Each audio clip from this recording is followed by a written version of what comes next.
Et Aboutal est notre invité aujourd'hui dans Studio 41. Comment vas-tu? Ça va et toi? Tout bien, j'ai envie de te dire. Bon, On va parler Brésil ensemble. J'ai eu la chance, moi, d'y passer du temps en début d'année. J'étais carrément Ismaïnho là-bas, Oh sache-le. là là. C'est pour te dire à quel point je me suis intégré. Là, c'est comme ça. Ismaïnho. Qu'est-ce que Il vous a voulez vraiment acheté un maillot du Brésil et il a floqué mais, Ismaïnho.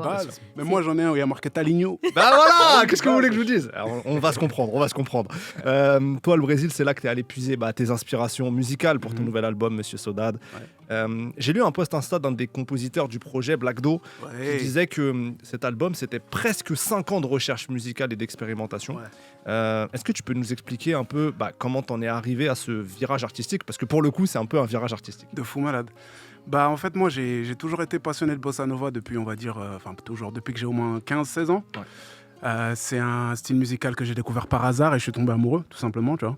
Et étant rappeur, au début, j'ai pas toujours su allier les deux, tu vois, comment allier ma passion pour le rap et pour la bossa nova. Et c'est juste le temps qui m'a permis de me développer. Et par exemple, j'ai appris la guitare et du jour au lendemain, je me suis dit, pourquoi pas intégrer plus ce côté de moi, tu vois. Et voilà, c'est le cheminement. Ouais. Alors sur Ghetto Chic, donc ton projet que tu avais sorti en 2020, il y avait déjà quelques sonorités brésiliennes sur le morceau Blessé. Je sais pas si on l'a à la technique un petit peu. Même sur... Plus la deuxième partie du morceau. C'est à la fin du morceau, c'est à la fin du morceau. Et même sur Mon Amour, il y avait un peu une petite vibe aussi. Le côté guitare, ouais. Petite vibe là-dessus. Donc quelque part, tu nous disais, c'est dans ton ADN depuis un petit moment. Ouais, et puis même ça, avant ça, je faisais des morceaux un peu bailés, tout ça. Ouais. Donc j'ai toujours eu un attrait pour le Brésil, quoi. Mais il faut réussir à l'apprivoiser musicalement et à le faire tien. Et donc ça, comment t'as construit ça au fur et à mesure du temps?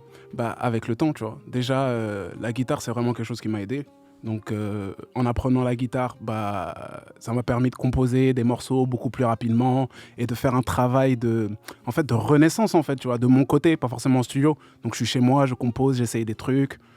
Et voilà, c'est ça qui m'a permis de... C'est surtout, en fait, la guitare qui m'a permis de prendre ce virage, tout simplement, quoi. Et t'as appris comment la guitare? Alors, c'est une question bête, mais genre, t'as appris en autodidacte ou alors c'est...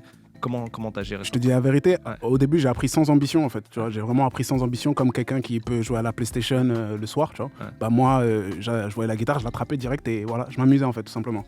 Et je rejouais des morceaux que j'aime bien, et ce que j'aime bien à la guitare c'est la bossa nova, donc c'est ce que j'ai appris en premier, j'ai appris un peu à l'oreille, en regardant aussi d'autres gens faire, tu vois, des artistes brésiliens, et c'est rentré, tout simplement. C'est quoi tes liens avec le Brésil? Est-ce que tu as eu l'occasion d'y aller? Est-ce que tu peux nous raconter un petit peu ça, ton rapport à ce pays-là, à la langue aussi, les voyages que tu as pu faire? J'ai eu l'occasion d'y aller une fois en 2016, c'était en fait parce que Black M, que je connais depuis très longtemps, parce qu'on était dans le même label, Watibé, il avait une date au Brésil. Et son manager, il savait que j'étais fan du Brésil. Tu vois. Il m'avait dit, tu sais quoi, prends ton billet, viens à la chambre d'hôtel, tu vois, tu dors avec moi et comme ça, tu viens, tu vibes et tout ça et tu découvres. Et c'est comme ça que ça s'est fait. J'étais la première fois en 2016. En fait, j'étais trop content parce que toutes les vibrations que j'écoutais depuis au moins 5, 6, 7 ans, 8 ans, j'avais l'occasion de les vivre en vrai. Et franchement, ça m'a marqué de fou malade. Moi, j'ai eu l'occasion d'y aller là pour la première fois et c'est vrai que musicalement, tu te prends une claque là-bas. De fou. Parce que déjà, ça joue tout le temps.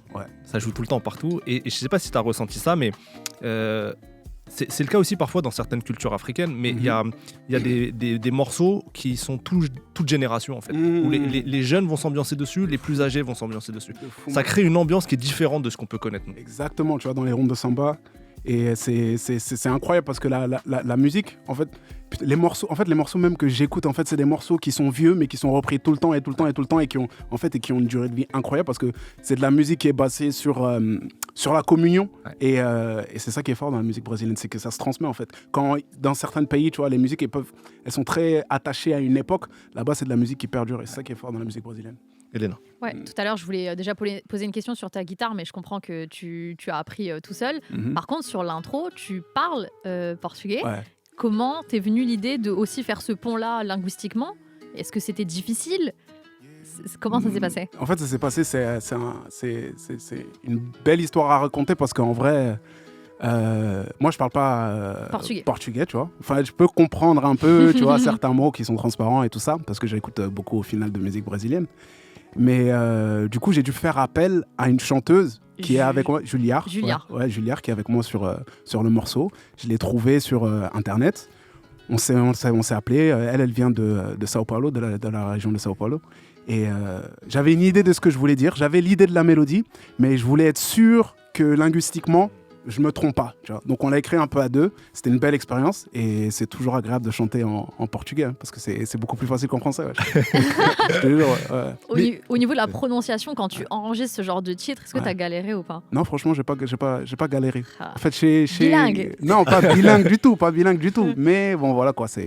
Et on va dire que c'est plus facile en portugais, c'est agréable à chanter. Sur ce projet-là, le fait qu'il y ait des inspirations sonorités musicales, bossa nova et autres, forcément ça a même modifié ton chant, tu vois, ton flow, j'ai l'impression. Totalement. En fait, c'est un nouveau style de musique. Moi, j'ai toujours été un rappeur de base. J'ai toujours chanté, mais j'avais moins de place pour le chant quand j'étais en groupe ou même... quand j'étais en solo avant, tu vois, j'avais beaucoup plus de peur que de chant, même s'il y a toujours eu des deux.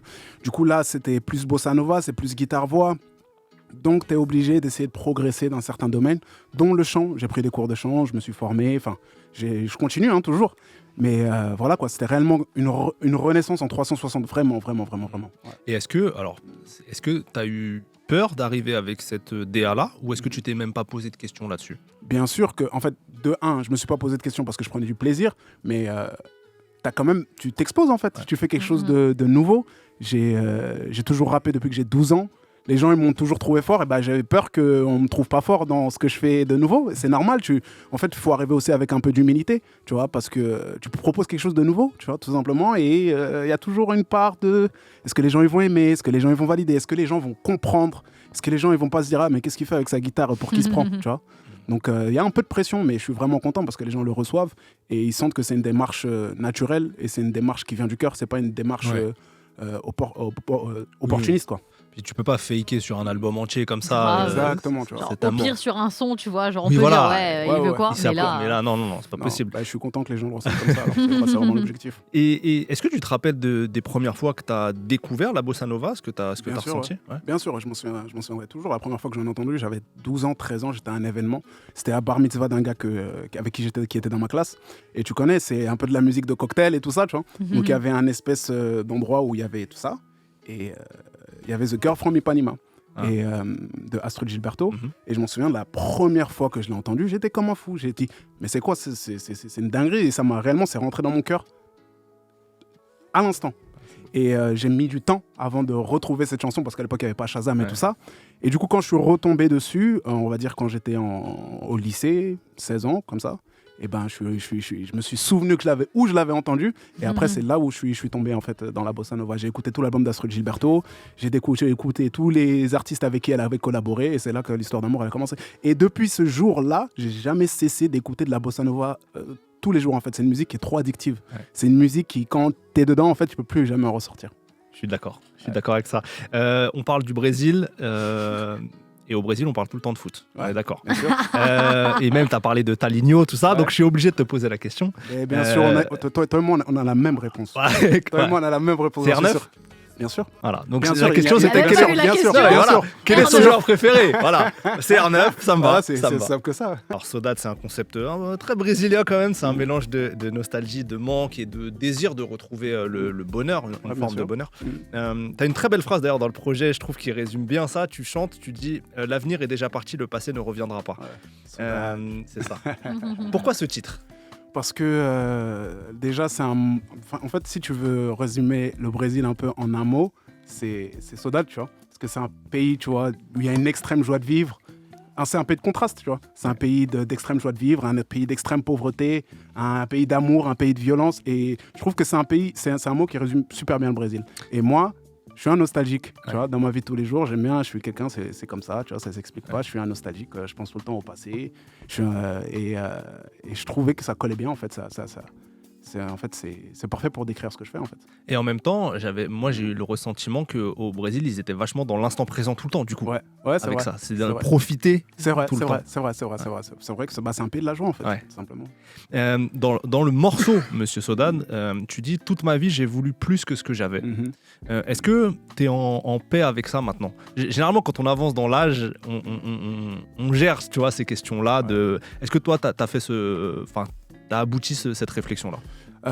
Moi, je suis un rêveur. Je suis un rêveur, donc en vrai, j'en veux toujours un peu plus, tu vois, c'est normal, tu vois. J'essaie de me fixer des objectifs. On parle pas forcément d'argent, on parle pas forcément de réussite dans le truc. Mais par exemple, déjà, moi, c'est un défi, là, déjà, par exemple, de faire ce que je fais, tu vois, de faire de la guitare aujourd'hui, de proposer En fait, j'essaie de faire plus en faisant ça. Donc, je suis vraiment quelqu'un qui essaie de m'élever, de tirer les gens vers le haut aussi, tout simplement. Est-ce que là, parce que donc tu as pas mal d'années de carrière maintenant, est-ce que tu te sens à l'aise dans l'industrie musicale de 2024 qui te permet peut-être aussi de faire ce genre de choses? Comment tu te sens dans ce monde actuel? Claire. Franchement, c'est très intéressant ce que tu dis parce que ce projet, peut-être que j'aurais pas pu le faire il y a 3 ans ou 4 ans. Donc, aujourd'hui, tu as des outils qui te permettent, par exemple, de trouver un public de manière plus précise. Tu vois, avant, il n'y avait pas la place pour un projet qui est R&B. Même le R&B, avant. C'était le désert. Il n'y en avait pas. On a souffert. Donc, il y a un peu plus de place pour tout le monde. Il faut se battre parce qu'il y a énormément de concurrence. Mais quand même, ça reste quand même une bonne époque pour ceux qui ont envie d'essayer quelque chose de différent. Ouais, c'est une très bonne époque aussi pour les invités que tu as eus sur le projet. Je pense là à Monsieur Nob, tu vois. Genre enfin, tu vois, genre il mérite ce succès. Comment elle s'est faite la connexion entre vous deux? La connexion, elle s'est faite assez simplement en fait. Je l'ai DM, tu vois. Je l'ai DM et puis il m'a dit ouais, je kiffe ta nouvelle DA et tout ça. Ça m'a fait plaisir de fou. Moi, j'avais déjà ce morceau où je n'entendais que lui et je savais qu'il pouvait faire quelque chose de génial dessus.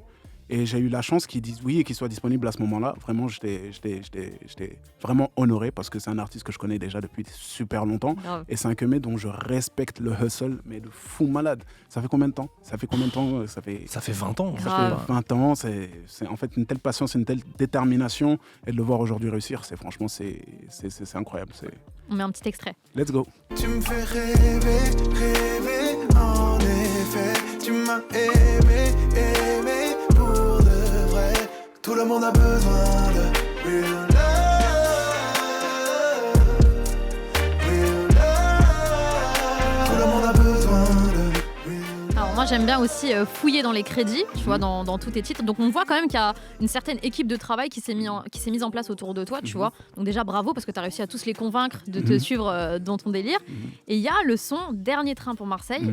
Dans lequel j'ai vu le prénom Meryl. Est-ce que c'est notre Meryl ou c'est... Notre Meryl. Non, mais parce qu'il y a une voix féminine aussi qui t'accompagne. Et je me suis dit, dans le doute, peut-être qu'il y a quelqu'un qui s'appelle aussi Meryl. Non, c'est notre Meryl. C'est notre Meryl. Mais c'est pas sa voix qu'on entend, effectivement. sur le morceau. C'est celle de... Il y a 2 voix différentes d'ailleurs. C'est Michael Leslie et Soliso. Mais ce morceau, de base, c'est un morceau qui ne m'était pas destiné. Ok. J'étais en séminaire pour Fari Lopez qui fait de la musique aussi. Et du coup, on a fait ce morceau. Donc, j'ai fait la prod avec Black Do. Et Meryl, elle a tapé une top line qui faisait. Et moi, directement, j'ai entendu Dernier train pour Marseille. Et j'ai proposé ça à Fari. Fari, il a dit non, ça me ressemble pas, c'est pas ce que je veux, truc et tout ça. J'ai dit, t'es sûr? Parce que moi, c'est un son de zinzin, tu vois. Et il m'a dit, ouais, non, tranquille, vas-y, tu peux le garder pour toi. Vas-y, Benef, let's go. Je l'ai pris direct et j'en ai fait ce que vous entendez. Le séminaire est rentabilisé. Ouais, le séminaire est rentabilisé. Top liné par Meryl. Exact. On écoute aussi un extrait, ça fait comme ça. Dernier train pour Marseille. Ce soir, j'arrive à toi, babe. Sur la plage au soleil. Yeah. Tu sais que rien n'est pareil. Marseille sans charme pour ton charme. Here we go.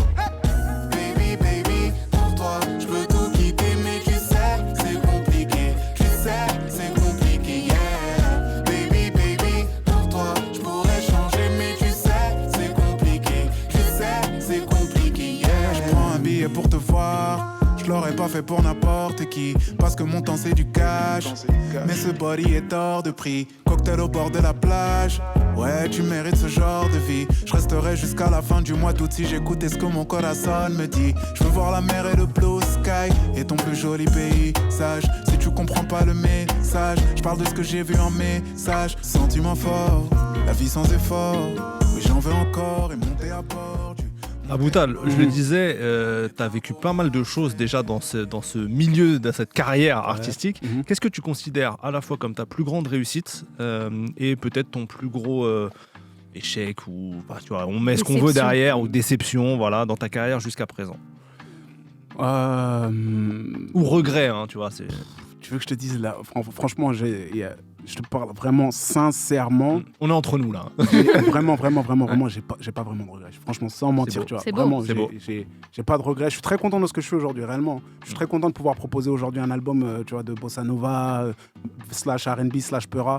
Et en fait, tout ça, c'est un cheminement. Et je suis très en paix, et très apaisé et très content de ce qui m'arrive aujourd'hui. Et voilà. Et après, ma plus grande fierté, c'est peut-être aussi cette renaissance, tu vois. Cette renaissance de... En fait, je sais que c'est difficile pour plein d'artistes de se renouveler, de proposer quelque chose de nouveau. Et je suis fier de moi parce que je parviens à le réussir. Et quand je vois des vidéos où je fais de la guitare et que je chante, et je me dis, putain, mais c'est moi ça. Tu vois ce que je veux dire? Parce qu'il y a en fait, c'est pas du tout de là d'où je viens, en fait. Donc, vraiment, on va dire que c'est ma plus grande fierté. Parmi les fiertés, je pense, à venir, il y a un gros concert au Trianon à Paris, donc le 30 avril prochain. Et j'imagine avec des musiciens peut-être sur scène. Exact. Ouais, c'est prévu. C'est une nouvelle énergie que tu dois mettre dans le live à ce moment-là. Exactement. Et peut-être même moins d'énergie. Oui. En fait, c'est ça qui est difficile. C'est ça qui est difficile parce que moi, je viens du Peura et je suis un wild boy de base sur scène. Je suis un camé, je mets énormément d'énergie. Et bah là, c'est un autre art. Donc il faut gérer ton énergie différemment parce que tu chantes et que tu n'as pas la même respiration en tant que rappeur qu'en tant que chanteur. Donc c'est un grand défi pour moi et je suis en train d'apprendre tout simplement. Est-ce que justement pour faire la setlist de ce concert, tu vas mettre aussi des anciens sons, tu vas te concentrer uniquement sur cette nouvelle ère? Non, je ne vais pas me concentrer que sur cette nouvelle ère parce qu'il y a plein de gens qui me suivent depuis longtemps, tu vois, qui espèrent entendre certains morceaux qu'ils aiment, tu vois. Et du coup, il faudra quand même faire quelque chose de cohérent. Je pense qu'il y a quand même une ligne directrice assez cohérente dans ce que je fais. Tu vois, tu as cité pas mal de morceaux à la guitare comme Mon Amour, t'as Paris Centre, t'as Blessé, tout ça. Donc il y a quand même quelque chose de cohérent à faire et en tout cas, je vais faire des deux. Ouais. Tu vas nous faire un morceau en live dans un instant, c'est ça la surprise en guitare-voix. Mais j'en profite pour dire que tu as sorti une super live session sur ta chaîne YouTube. Avec le maillot de... Avec le maillot de Ronaldo. En bleu. En Brésil bleu, il est magnifique. J'ai vu la vidéo, bien sûr. Et dans cette vidéo, il y a pas mal de musiciens, d'ailleurs, notamment des musiciens brésiliens. Franchement, la vidéo, elle est vraiment bien, donc n'hésitez pas à aller voir ça. C'est sur ta chaîne YouTube, Aboutal. C'est quoi, c'est 20 minutes à peu près de live session. Tu fais 5-6 morceaux, je crois, du projet. Donc vraiment, ça vaut le coup. J'ai bien aimé la réalisation aussi. Vous êtes autour d'une table, il y a des beaux plats, j'ai bien aimé.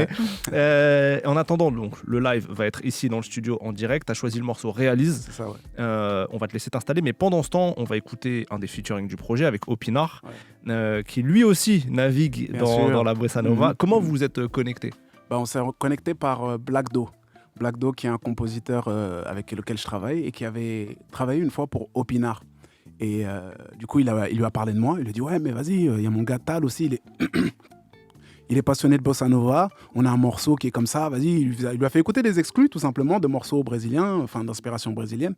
Et il a pété les plombs parce que lui me connaissait en tant qu'Aboutal de Shinsekai, qui faisait du peura, qui débite, qui rappe vite. Et du coup, il a été choqué. Et Black Dome m'a parlé d'Opinar aussi. J'ai écouté, j'ai kiffé parce que voilà. Et du coup, un jour, on s'est DM. On s'est dit, vas-y, viens, on va manger. On est parti manger. Il avait sa guitare. Et franchement, c'était une rencontre marrante parce qu'il avait sa guitare. On s'est joué des morceaux de bossa nova tous les deux, tu vois.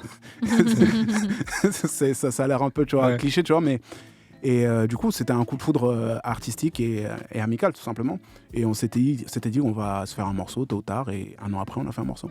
Et pour le coup, vous êtes parti sur une vibe, alors, bien sûr, bossa nova, mais moderne, là. Il y a une vibe un peu... En vrai, c'est pas du tout bossa nova, même, j'ai envie de te dire, tu vois. C'est pas du tout bossa nova, mais des fois, au studio, t'as une idée. Moi, j'avais une idée de morceau bossa nova. On a essayé, ça n'a pas trop fait. on est parti sur quelque chose d'autre. Black Doe, il a proposé quelque chose d'autre. Et tout de suite, on s'est mis à danser, tout de suite, on s'est mis à vibrer. Et le morceau, en fait, il s'est fait trop naturellement. Donc, on a dit, vas-y, c'est ça. Hein. Des fois, il ne faut pas bloquer. C'est ça. Il ne faut pas faire des calculs, tu vois. Et quand c'est ça, c'est ça. C'est l'heure de la live session. Est-ce que Aboutal est prêt? Aboutal est prêt.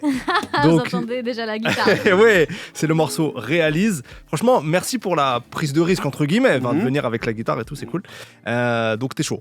Let's go. Let's go. C'est quand tu veux. Le morceau Réalise, Aboutal, en live dans Studio 41. On te laisse la parole.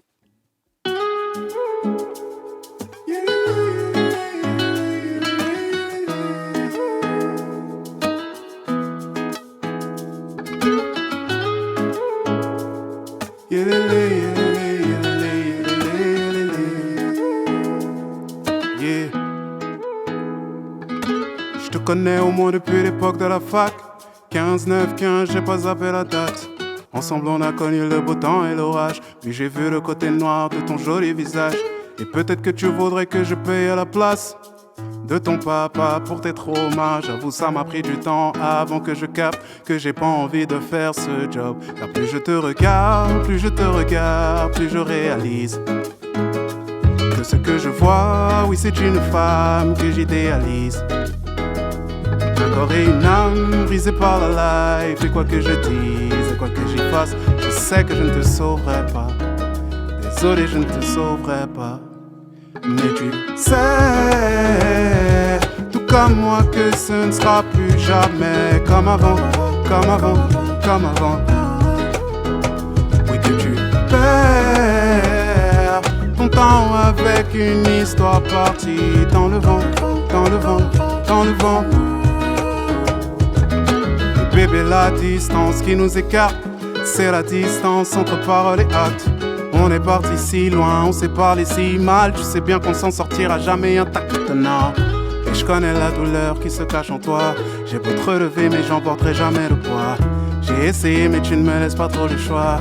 Je n'ai plus le choix, car plus je te regarde, plus je te regarde, plus je réalise que ce que je vois, oui c'est une femme que j'idéalise. Un corps et une âme brisés par la life. Et quoi que je dise, et quoi que j'y fasse, je sais que je ne te sauverai pas. Et peut-être que tu ne le veux pas. Mais tu sais, tout comme moi, que ce ne sera plus jamais comme avant, comme avant, comme avant. Et que tu perds ton temps avec une histoire partie dans le vent, dans le vent, dans le vent, dans le vent. Et oui, tu sais, tout comme moi, que ce ne sera plus jamais comme avant, comme avant, comme avant, comme avant. Que tu perds ton temps avec une histoire partie dans le vent, dans le vent, dans le vent, dans le vent, dans le vent. Ah.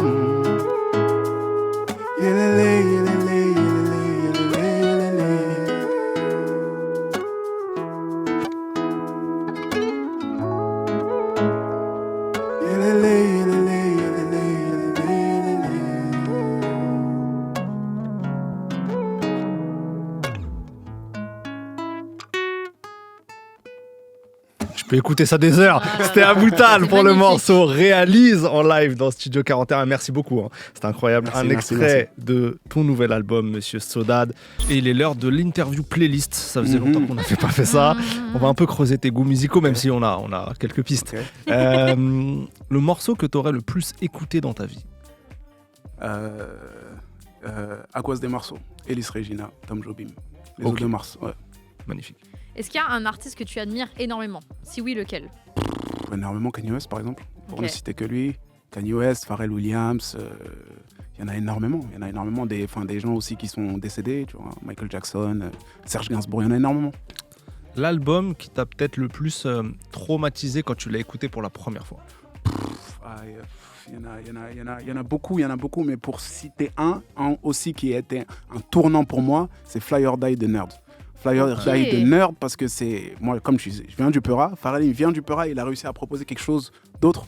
En fait, ces albums-là, tu vois, aussi College Dropout de Kanye et Late Registration, c'est des morceaux, des albums rap qui sont très musicaux. Nerd, c'est pas rap, mais en fait, ça m'a ouvert le cerveau et vers d'autres horizons, tout simplement. Un titre qui t'a aidé à des moments où peut-être t'étais pas forcément au top de ta personne. Genre le genre de morceau que tu vas dire, vas-y là, j'ai besoin d'écouter ça parce que ça va pas. Bon, on va dire tout l'album de Blonde de Frank Ocean. Ok. Ouais, c'était vraiment En fait, c'était un été bizarre, un septembre bizarre, et franchement, ça m'a fait du bien de fou, en fait. C'est un album que j'oublierai jamais de ma vie parce qu'il est attaché, et c'est ça qui est fort dans la musique, c'est que quand la musique, elle est attachée à une période de ta vie, eh ben, elle a une saveur particulière, tu vois. Elle a une saveur particulière. Ça veut dire que tu préfères quand même le Frank Ocean de Blonde que de Channel Orange? Non, franchement, Nostalgia Ultra. En fait, non, je le connaissais à l'époque d'Ultra, mais vraiment, en fait, les deux, je peux pas mettre un devant l'autre, vraiment. J'ai vraiment été un client de Frank Ocean depuis le début, et je peux pas en mettre un devant l'autre. Mais Blonde est attaché à une période. Donc... Blonde est attaché à une période, okay. Channel Orange est attaché à une autre période. Et c'est ça qui est fort dans la musique de Frank Ocean, tu vois. C'est vrai. Ouais. La chanson d'amour que tu aurais aimé écrire? Je vais dire une réponse, peut-être que les gens vont pas capter, mais c'est Tu verras de Claude Nougaro. Ouais, ok. Ouais, c'est Tu verras de Claude Nougaro, parce que en fait, c'est une chanson. C'est de la perspective. C'est une chanson d'amour de la perspective de quelqu'un qui a quand même vécu longtemps l'amour, tu vois, qui a été marié pendant longtemps. Et donc c'est une chanson que je trouve magnifique, mais que je peux pas écrire tout de suite parce que je suis trop jeune et il y a certaines choses que j'ai pas vécues. Mais en tout cas, c'est une chanson que j'aurais kiffé écrire parce qu'elle est incroyable. Elle est incroyable dans les mots, dans les choix, dans tout, dans l'interprétation, elle est incroyable. Petit extrait, on a un petit Tu verras, tout recommencera. Tu verras, la vie c'est fait pour ça. Tu verras. C'est incroyable. Magnifique, Claude Nougaro sur Move. La musique inspire la musique, les gars, il n'y a pas de règles. Alors, Frank Ocean, c'est une partie de ta vie. Maintenant, si tu dois penser à ton enfance, est-ce qu'il y a un son vraiment qui ressortirait? Genre qui te rappelle ton enfance? 94 de Rof, je pense. 94. Okay. Et vraiment, ça, c'est les albums, tu vois. En fait, c'est celui qui est sorti. En fait, là, je vais rentrer chez moi, je vais me dire, putain, j'aurais dû dire tel morceau, mais c'est celui qui est venu spontanément, donc on va rester sur celui-là. Mais 94 de Rof, c'est vraiment un des albums qui m'a. La Fierté des Notes, c'est un album qui m'a retourné. Je m'en souviens, mon frère, il l'avait acheté pendant l'été 2004, je crois. Ouais, je pense que c'est 2004. 2004, ouais, je pense, ouais. 2004, ouais. Je crois. Et ça m'avait retourné. Ça fait partie des albums qui m'ont retourné en rap français. Est-ce qu'on aurait un petit extrait de 94 de Rof à tout hasard? C'est fou, hein, comment on passe du coq à l'âne. 94, Angoisse des morceaux, tu verras. Pour les gros et les petits torses. 94, fais une corse. 94, avec une torse. 94, fais la force. 94. Quel classique, je crois que c'est un de mes morceaux préférés de Rof, ça. Bah, franchement, je peux comprendre. Alors, j'allais dire un plaisir coupable. Peut-être t'as pas de plaisir coupable, mais un morceau ou un artiste qu'on n'imaginerait pas que tu écoutes. Bah, je pense que je suis déjà allé dedans. Ouais. Claude Nougaro. Claude Nougaro, je le trouve trop fort. Ouais. Trop fort. J'aimerais être fort comme lui quand je serai grand. Ouais, trop fort, laisse tomber. Bonne réponse. Je sais pas si t'es quelqu'un qui va souvent à des concerts, mais si oui, lequel t'as le plus choqué, auquel tu as assisté, bien sûr? Je suis pas un grand consommateur de concerts, plus ces derniers temps qu'avant. Tu vois, un peu comme tout le monde. Je sais pas pourquoi tout le monde va plus au concert maintenant. Alors que c'est plus cher. Mais alors que c'est plus cher, de fou. Mais récemment, le dernier concert auquel j'ai été, c'est Jordan Ward. Ok. Jordan Ward, ok, t'écoutes ça aussi. Franchement, grande énergie. Franchement, prometteur il m'a fou, hein. Prometteur, il a une voix incroyable. En plus, c'était une petite salle. Quelle salle il a fait? C'était à Châtelet. Comment ça s'appelle c'est la place. La place hip-hop. C'est incroyable. Ok, bah les gens branchez-vous en vrai sur le Jordan Ward. Ah oui, c'est vraiment incroyable. Ouais, vraiment. Allez, pour terminer, un artiste que t'aimerais peut-être nous conseiller, qu'on connaîtrait pas forcément, ou une petite pépite que toi t'écoutes. Il y a un rappeur que j'aime bien. D'ailleurs, j'ai parlé avec lui hier, donc. C'est frais. Il s'appelle Noah Nas. C'est un rappeur, excellent rappeur, je trouve. Et il chante aussi. C'est très soul, c'est très R&B. C'est entre le rap, le R&B et la soul. Et c'est vraiment bien ce qu'il fait, donc big up à lui. C'est francophone? C'est francophone, ouais. Ok, donc Noah Nas. Noah Nas. N-A-2-S, je crois. Parfait, très beau conseil. On arrive à la fin de l'interview. On va se quitter avec un dernier morceau qui est un de mes préférés, c'est Brisé. J'aime beaucoup ce morceau. Merci. J'aime beaucoup ce morceau. Aboutal, merci beaucoup d'être venu nous voir. Merci à vous de me recevoir. Ça fait plaisir de parler de musique. Exactement, et merci de faire de la musique comme tu le fais avec la passion et sans cadre, tu vois, qui te bloque. Ouais, merci, c'est gentil. Monsieur Sodad est dispo partout. C'est un super album frais, nouveau, créatif qui nous fait voyager d'une certaine manière. Donc n'hésitez pas à aller écouter.